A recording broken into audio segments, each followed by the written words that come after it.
What's going on, team? Coach TJ coming at you. Just doing a quick, if I touch that, that's shaky. Just doing a quick ask me anything today.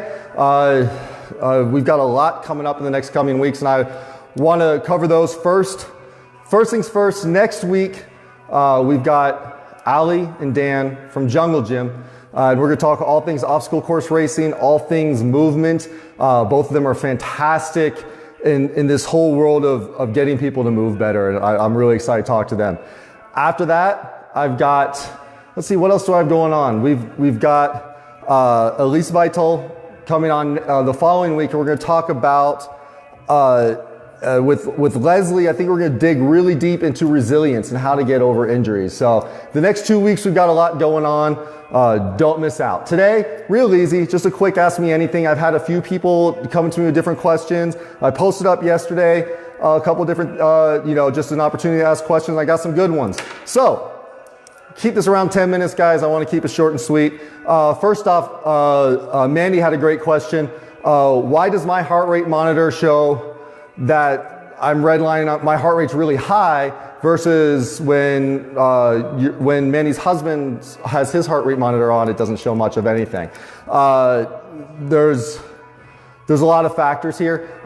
First and foremost, I'm not a big fan of heart rate monitors.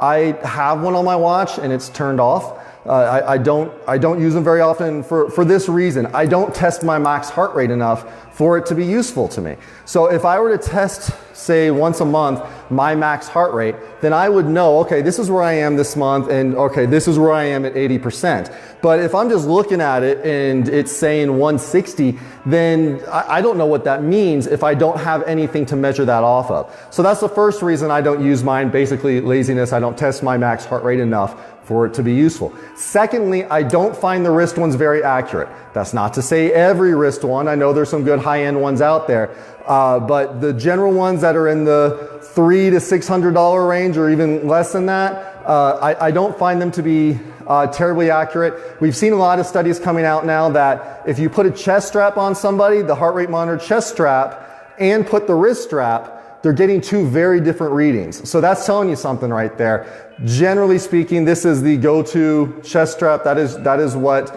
exercise physiologists use to really test these sorts of things, test your max heart rate with pro cyclists and anybody else that's, in that big aerobic capacity. However, they're not using the wrist ones. So don't sweat the wrist heart rate too much. If your husband has a different model than you, that could be a difference. Simple body mass index could make a difference. So those are all things, amount of body fat, those are all things that could, make a difference. How tight are they wearing it? I mean, there's so many factors. So keep that in mind when you are going and using those heart rate monitors. Next up, why is my face bright red after working out? It's a great question. Generally, I'll just come out right up front. It means that all systems are a go. What happens when you start to work out very hard is your body starts to get hot. Now, the response to that is your body starts to put systems in place to cool you down. When you're cooling yourself down, how's your body doing that? Well, it's pushing blood to the outer layers of your body as you are sweating. So, if you have a red face while you are working out, that just means that your body's doing the right thing, and that means you're working hard. So don't sweat it too much. That means you're doing it right. Next up, let's see. Kate, can you do cardio and weights in the same day? Absolutely. A lot of my training is you do a quick bout of intense cardio at the same time as even some heavy weights.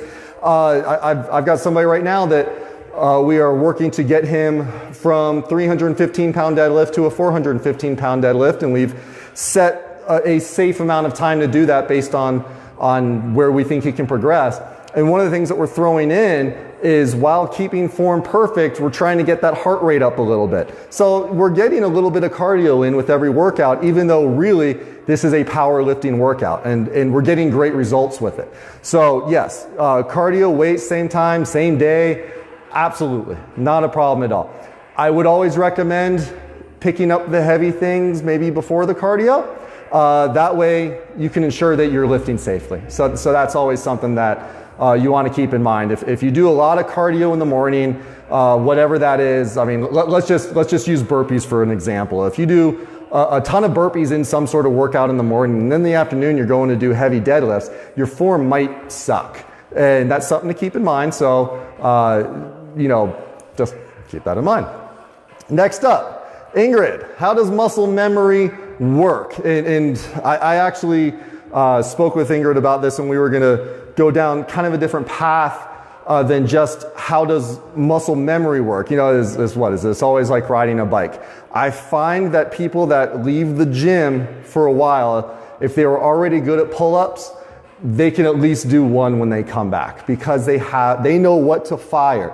So muscle memory isn't necessarily muscle memory.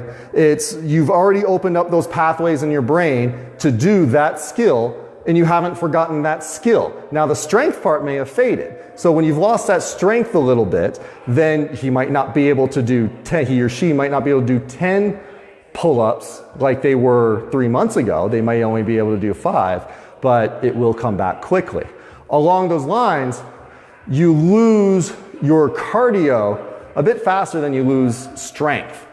And also it takes longer to get strength back than it does to get cardio back. So you're gonna lose that cardio. Say members of the vault here, if you're going to the vault 3, 4, 5 times a week, and then you take 2 weeks off, you're gonna be gassed when you come back. You really are, and you know it, we've all seen it happen.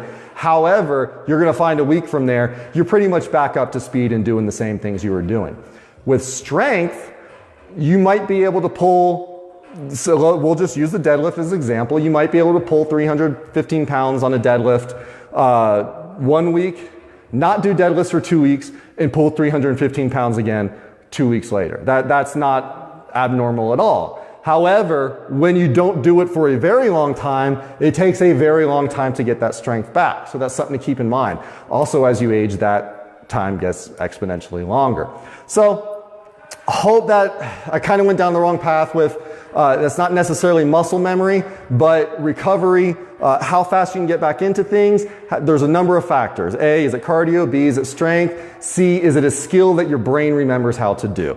And again, with those pull-ups, muscle-ups, things like that, generally somebody that hasn't done it in a while gets them back very, very fast. It's because their brain remembers how to do it. Let's see, what do we have next? We have John. John posted something about what is a good number of pull-ups and dips to have in order to get your ring muscle up. And I put some real thought into this, and I don't think there is a number. Unfortunately, I know plenty of people that can do 100, well, not 100, but plenty of people that can do a lot of pull-ups, and they just can't figure out the muscle up. And I know plenty of people that can do a lot of dips, and they can't figure out the muscle up. So what it really takes is, are you able to do that muscle up from the top down? So if you're on the rings, are you able to, here, I've actually got some rings here, I'm gonna pull on this mic, but are you able to come from the top and then into the bottom on a muscle up? That's one thing, because if you can control all of that, then you know what to fire, and again, we're going back to opening those brain pathways and developing that skill.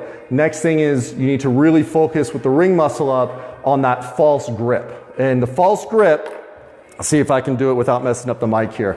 The false grip, when you're looking at how you're gonna set yourself up on the ring, looks something like this, and then when you go to pull, it looks something like this. So when it gets to your chest, you're here. Now, that feels very awkward to people at first. However, when you come through, look where you are. You're set up perfectly for the dip. So that's something to keep in mind. If you aren't pulling with a false grip, with a strict muscle up, then you're gonna have a very hard time getting your shoulders over the rings and into that position where you can dip safely. I also always recommend, of course, stretching, but really working on deep, deep dips. The first muscle up you get, you're going to come through and you're gonna be way up here. And if you can't push out of that, or if you try to push out of that and you haven't warmed up, there's a whole lot of tendons, ligaments, and muscles in here that you could damage. So really practice that in everything that you do, that you're getting a good stretch in there, and that you're strong out of that position. Because when it does happen, that's where you're gonna be, and that's how your first muscle up is gonna look.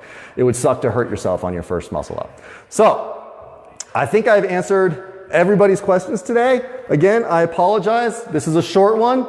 Next week, Jungle Gym. The following week, Elon Vital Training. We've got a lot coming up, guys. I thank everybody for tuning in. check me out, TJ Quinn Personal Training. Check me out on Instagram, TJ Quinn FOTB. Check me out at the Vault. I'm coaching, well, hey, come in today. I'm coaching all damn day. Awesome, guys. Thanks so much. Have a great week.